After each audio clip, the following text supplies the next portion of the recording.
Hər vaxtınız xeyir olsun. Bizdən x məsafəsini soruşur. Baxın, bu məsafəni soruşur. Burada hansı işləri görə bilərik? Ona baxaq ilk öncə. Buranı 2 verib, 120 dərəcədir. Aha. Baxın, buradan bir düz xətti indirək.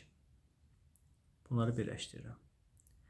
Yəni, burada məqsəd, belə deyək də, düz bucaqlı üç bucağa getməkdir. Yəni, Pifagordan istifadə etməkdir. Baxın, burada bir düz bucaqlı üç bucağı yaratdıq. Aha. İndi nəyə baxmalıyam? 120 bizə görə kömək edirmi? Bəli, edir. Qonşusunu tapıram 60. Bura zaten 90. O zaman bura qalır 30 dərəcə. İndi nəydən istifadə edəcəm? Bax, bu məsafəni mənə verib 4. O zaman 30'un qarşısında duran katet hipotenuzun yarısı olur. O zaman bura oldu 2. O zaman biz bu məsafəni aldıq 4.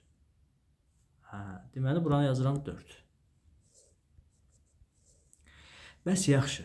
Əgər bura 2-dirsə, 60'ın qarşısı, qayda necədir 60 dərəcədə?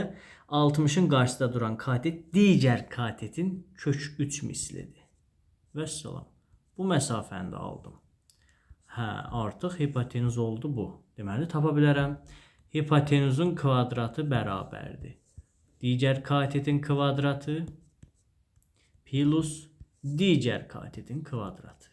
Buradan olacaq x kvadrat bərabərdir. Bu 2 kök 3'ün kvadratı bilirsiniz də hər halda nə demək uşaqlar? Yəni 2 vur 2, bir də kök 3 vur kök 3. Bu zaten 3 verəcək. Bunu 2-2'yə vuranda 4 12. 12 plus 16.